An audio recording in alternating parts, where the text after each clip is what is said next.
Tervitused! Kui te olete tähelepanelikult mu saateid vaadanud ja kuulanud, siis olete ehk tähele pannud, et tervis on käest ära ja nii edasi.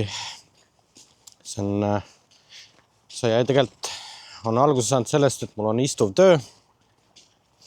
Suhteliselt liigutamist on vähe, palju arvuti taga töötamist. Ja seal see kurja juur ongi, et kui üks hetk pidin minema arsti juurde ja verd andma, siis arst ütles, et kolesterooli tase on väga kõrge ja et kui midagi ei muutu, siis tuleb hakata tabletti krõbistama. Ma ei ole sellega nõus ja hakkasin vaatama, kuidas tervislikult toituda, sest see toitumine oli nagu ta oli. Ja nüüdseks siis sellest on 1,5 kuud möödas. Ma igapäevaselt söön salatit, seal juures kas läätsesid, quinoad, bulgurit, kikerherneid ja igast muud nii-öelda tervislikku toitu ja lihalist.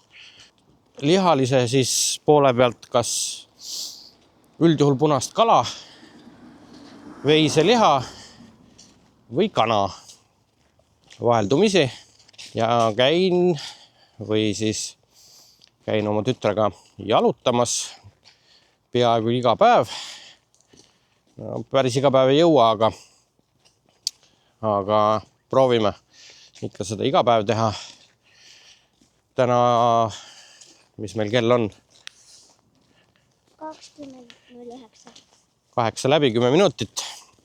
Oleme umbes 3,5-4 kilomeetrit kõndinud. 2 kilomeetrit on veel minna. Siis oleme kodus tagasi. Ja mis see 1,5 kuuga siis juhtunud on see, et kehakaal on kukkunud 86 pealt 79 peale. Enesetunne on palju parem. Energiat on rohkem.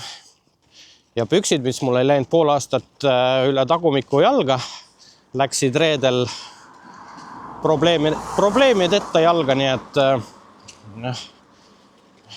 ma ise ei näe, kas on kukkunud või ei ole kukkunud, aga kaalinumber näitab ja riided ka näitavad seda sama. Seega paneme edasi. Eesmärk on 70. Võib-olla peab vahepeal jõusaali minema, et võib-olla ainuüksi jalutamisest ei aitagi enam, aga ma vaatan, mis hetkest ta seisma jääb. Siis tuleb natuke lisa teha. Ja kõige hullem on nüüd muidugi ees, et jõulud on tulemas ja jõululauas teatavasti kala, veiseliha ega kana suures osas ei pakuta, et hapukapsas, kartul ja sealiha või verivorst. No saab näha, eks siis tuleb meil tugev hoida. Hoian siis kursis, kuidas läheb järgmise korrani.